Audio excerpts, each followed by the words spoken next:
بسم الله والصلاة والسلام على رسول الله.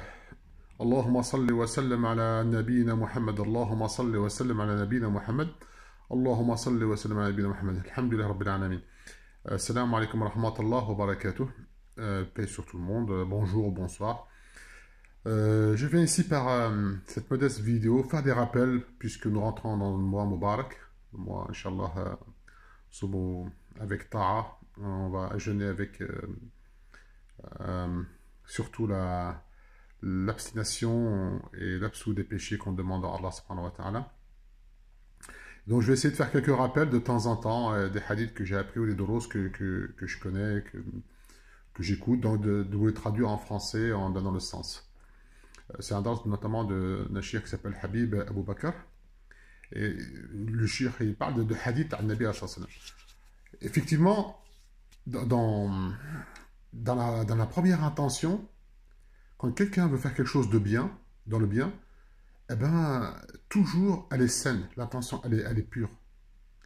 C'est quand il attend, par exemple, il veut donner une sadaqa, il dit, voilà, je vais donner, par exemple, 50 € de sadaqa, parce que, voilà, telle personne, il reçoit un coup de téléphone, par exemple, je parle bien de notre époque, et pendant qu'il parle au téléphone, il dit, mais 50 €, c'est beaucoup, de toute façon, si je donne 20 €, l'essentiel, c'est la niya, donc. Et vous voyez, laps de temps, et ça nous arrive tous, hein, ce genre de choses. Et Shaitan, il fait son show, il veut toujours diminuer le bien et accentuer le mal. Donc il y a un hadith d'un Nabi sallallahu alayhi wa sallam, c'est ça, une histoire d'un homme. Il vivait dans un village un peu retiré, et puis les gens allaient attacher des choses sur un arbre. Ils avaient pris cet arbre comme pas divinité, mais de façon à faire l'association. Donc ils venaient, ils s'assoyaient autour, ils faisaient des sacrifices, ils attachaient des bouts de tissu, etc. C'est des choses qui sont très très connues. Mais cet homme ne supportait pas. Cet homme, il avait une bonne niya, et c'était quelqu'un mukhlas, qui adorait Allah. Mais vous allez voir que même les gens qui adorent Allah, subhanahu wa ta'ala, comment Shaitan joue avec eux. Parce que le Shaitan, il nous connaît parfaitement, je le répète. Il a vu la création de notre père Adam alayhi salam. Il a tourné autour de lui. Il est rentré à l'intérieur. Il l'a vu. Il a dit Innahu khalqun da'if. Certes, c'est une créature très faible. Donc, dans le sens. Et quand Allah il a tenté, au lieu de répondre favorablement, il a désobéi. Donc, Aba wa stakbara wa kana min kafir. Le fait de désobéir amène à la mécréance. Aba. Le fait de désobéir amène à la mécréance. Allah il dit wa kana min al-kafir, il fait partie des mécréants. Donc revenons à l'histoire. L'histoire, c'est cet homme qui voit cet arbre que les gens prennent en adoration, et lui il décide d'aller couper cet arbre. Il est déterminé, il prend une hache et il va à cet arbre. Bon. À ce moment-là, il y a Iblis, Shaitan, le maudit, le lapidé. Il prend une forme humaine. Et Allah, il autorise des fois aux jeunes de prendre forme humaine. Vous savez, c'est ces deux entités qui vivent parallèlement, mais chacun dans son milieu. Et Allah autorise, par l'autorisation d'Allah, Shaitan peut prendre la forme humaine. C'est pas quand tu veux lui, comme il veut lui. Non, c'est l'autorisation d'Allah. Donc, il prend la forme humaine, il dit, oh, qu'est-ce que tu fais là? Où est-ce que tu vas avec ta hache? Il dit, je vais aller couper cet arbre. Il fait, mais qu'est-ce qui t'a fait cet arbre? Pourquoi tu veux le couper? Il dit, ben parce que c'est quelque chose où les gens font de l'association, et donc ils m'ont devoir de le couper. Il fait, mais toi, ça te regarde en quoi d'aller couper cet arbre? Les gens sont libres, ils sont libres de faire ce qu'ils veulent. Tu dois respecter les libertés des gens. Et cet homme était mukhlis, c'était quelqu'un qui avait une connaissance, et dit, oui, la liberté s'arrête selon les lois d'Allah. La liberté, elle est dans les lois d'Allah, en dehors des lois d'Allah, c'est la soumission aux tentations. Il fait, écoute, moi je ne te laisserai pas couper cet arbre. Donc Shaitan, il se met devant lui, et il te dit, moi je ne te laisserai pas couper cet arbre. Il dit, ah bon? L'homme se lève, avance vers lui, et le Shaitan l'agrippe. Mais l'homme était tellement déterminé qu'il prend, imaginez-vous, Iblis prend la forme humaine, et l'autre c'était un homme simple, c'était pas quelqu'un de puissant, non, c'était un homme simple. Mais sa foi était forte. C'est sa foi qui lui a rendu fort. Il prend Iblis et il le jette par terre. Iblis, il se remet debout, que Allah me dit, et il vient encore combattre une deuxième fois. Et l'homme, avec telle détermination, il le reprend, et boum, il le rejette par terre.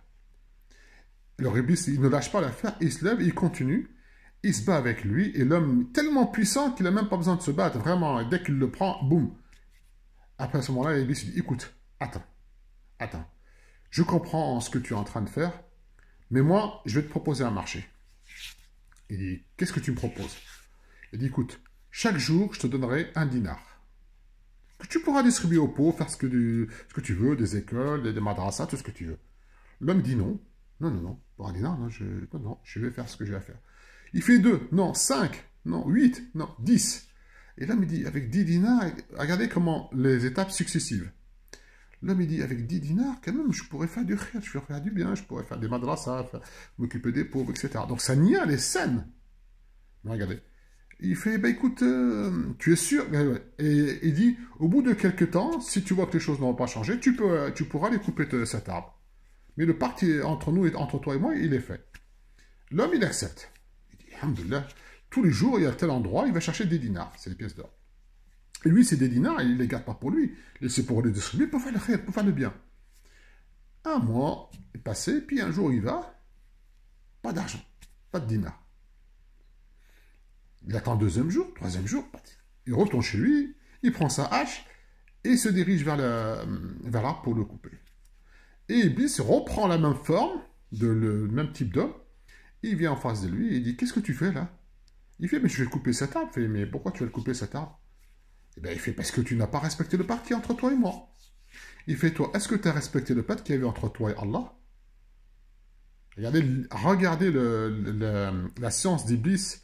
Il connaît l'être humain parfaitement. Est-ce que tu as respecté, toi, le pacte qui était entre toi et Allah? Il fait, comment ça? Il fait, ben, tu avais une occasion de faire des choses, et Allah t'a permis, et tu ne les as pas fait. Il fait, écoute, il le pousse Iblis, mais en essayant de pousser Iblis ne bouge pas. Donc ils se battent. Mais cette fois, c'est Iblis qui prend l'homme, et il le jette par terre. L'homme, énervé, il revient, il se bat avec lui, et boum, Iblis, c'est aussi facile que ça. 2e fois, une 3e fois. L'homme, il ne comprend pas ce qui se passe, pourtant il est décidé, etc. Et puis il dit, toi, tu as vendu ta religion pour quelques dinars. Tu as vendu ta religion pour quelques dinars. Alors que le dinar, lui, il faisait du bien avec. La morale de l'histoire, c'est essayer de toujours comprendre l'autre décor de l'histoire. N'essayez pas de comprendre toujours la morale, ce qui est derrière l'histoire.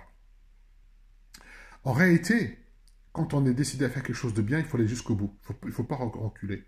Parce que le bien amène le bien. Et Iblis, il savait ça. Mais il l'a tenté par quoi? Par le dinar. Ou Rasoul sallallahu alayhi wa sallam, il dit, dans le hadith, toutes les communautés, ils ont leur ajal. Vous savez, le ajal, c'est ce qu'ils ont pris des bénis Israël. Et le Nabi sallallahu alayhi wa sallam, il dit, toutes les communautés, ils ont leur ajal, donc le veau, et ma communauté, ajluha, c'est le dinar ou le dirham. Le dinar ou le dirham, c'est l'ajal de ma communauté. Donc, l'argent. Ou justement, sur la sourate al-Baqarah, peut-être plus tard on fera quelque chose dessus, le ajal, ça ne veut pas dire systématiquement veau, parce que Allah dit dans le Coran, j'ai fait l'intermédiaire, Allah dit dans le Coran, ils ont pris l'ajal. Allah dit, nous avons créé l'insan ajoulan, donc ajil, wa tuhibbuna al-ajla, et vous aimez l'ajla. Donc l'ajal, c'est pas toujours dans le sens que nous pensons, c'est aussi dans le sens dunya, de ce bien de ce monde. Et les gens vendent leur âme, des fois en se rendant compte et des fois sans se rendre compte, pour rien, pour acquérir les biens de ce monde, alors que Allah subhanahu wa ta'ala, il a prescrit à chacun sa richesse. Alors, subhanakallahumma bihamdik, nishhadu la ilaha illa anta nastaghfiruka wa natubu ilayk.